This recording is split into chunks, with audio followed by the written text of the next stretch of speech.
Hey everyone, welcome back to the channel. So I'm here taking a break from a little hike in beautiful Sweden where I wanted to make a confession.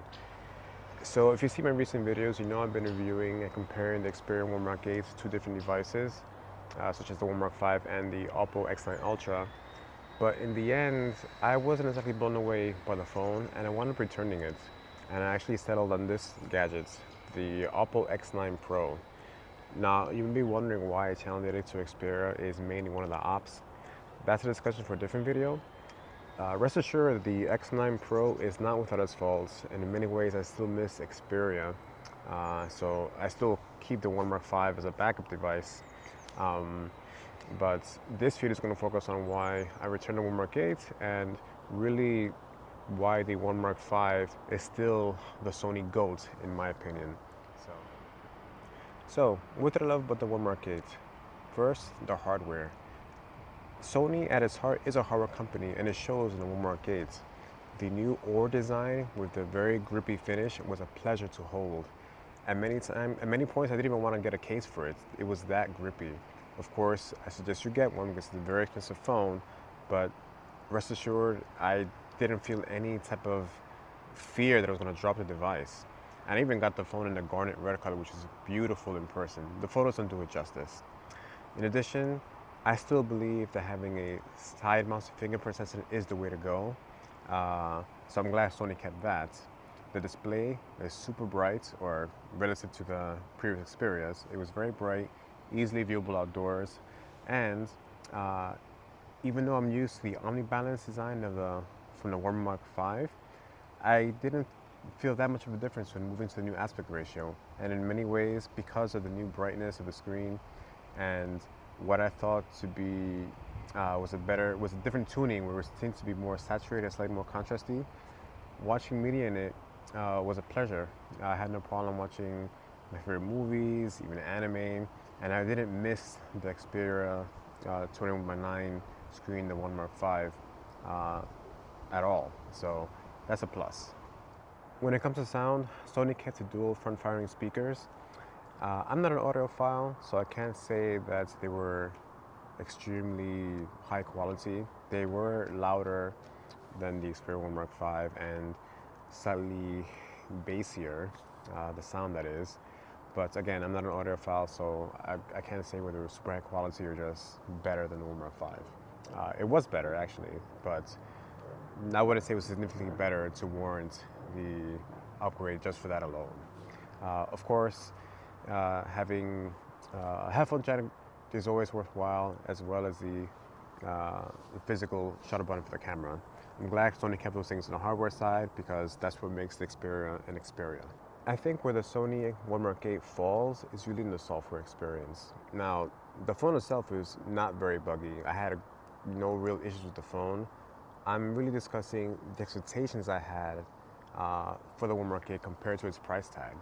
So it runs Android 16 out the box, but it's an old version, so you're getting the old school, what I consider old school, notification panel, quick settings panel, which looks dated compared to modern devices. Even putting something like Lineage OS on an older Xperia makes it look newer than a One Mark 8. So that was a bit of disappointment. In terms of the UX experience, yes, the UI was very fluid. I had no stutter in that regard. The software falls down when it comes to the camera experience. Even though I had updated the camera, the firmware to a newer version that supposedly fixed the reported lag and stuttering of the camera app, even after updating, I still experienced that, especially when using the AI camera functions, the AI assisted functions. I don't really use the AI stuff, so I immediately turned that off because it was hampering the experience. It was making the phone heat up very quickly. The stuttering of the UI was noticeable, and it made the processing of photos that much slower. So I immediately turned that off, right? And the second big feature with the One Mark 8 software-wise was the ability to add your own creative looks. Now, on paper, that sounds great, and I was really excited about it because I've always wanted to have a black and white filter, And the cool thing is that you can actually do that by setting the saturation all the way down, and you can up the contrast. So you have a very nice, contrasty monochrome filter, black and white filter, right? And in execution, it's okay. I mean, the you can only have one setting, one custom look, which is very limiting, right? But more than that, it's the fact that you can only use it in the standard auto mode from the camera app. You can't use it in bokeh mode. You can't use it on the front-facing camera. You can't even use it in video, right? So you're limited to that one mode for that one look, and that only that one look that you can have. So I don't understand why Sony uh, handicaps their software this way, right? After 8 years of the Xperia series, the Xperia 1 series, I expect Sony to up their game in this regard, right? Yeah, I know I can make all these changes in post. I can have some third-party app and just make whatever I need to make. But that's not the point. The point is that if I have it all in camera, I don't need to download extra software just to do this stuff, right? And that's just a turnoff for a phone that costs 1,600 euros, right? I mean, even to this day, the bokeh video is still limited to full HD. There's no 4K option. It's mind-boggling. And, you know, keeping that in mind, it's just, I look at my One Mark 5, like, I can do most of the stuff already on the One Mark 5, and either through the app or just with a software, photo editor like Snapseed. So why am I spending so much money on the One Mark 8? Adding to the frustration, the One Mark 8 is missing features from the One Mark 5. For example, there is no way to set the auto exposure lock. Why? I don't know. Maybe I didn't find it, but if anyone knows, if it's there and anyone knows, please let me know in the comments if I'm wrong, because it was very frustrating not to be able to lock exposure and then set focus as I normally set focus, right? It's just, I don't expect to spend so much money on the phone and lose features as I upgrade from an older device, right? In addition, and this is partly different expectations, but on the One Mark 5, that phone was marketed as the ultimate vlogging device, right? It had support for the vlogging kit. It has an external monitor app, so you can interface with alpha camera or any camera that offers a video over USB-C. And the One Mark 8 doesn't support that, right? So I'm already invested in a Sony ecosystem when it comes to their accessories. That stuff goes to waste if I keep the One Mark 8, or I need to invest more money in other gadgets that are compatible with the phone and find some kind of workaround, right? And I kind of left a bad taste in my mouth because I use my phone as my own device, right? I tried my best not to have so many accessories when going out shooting. I want to have one device that rules it all. And the One Mark 5 was very good at that. It wasn't the best, but it was very good at many things.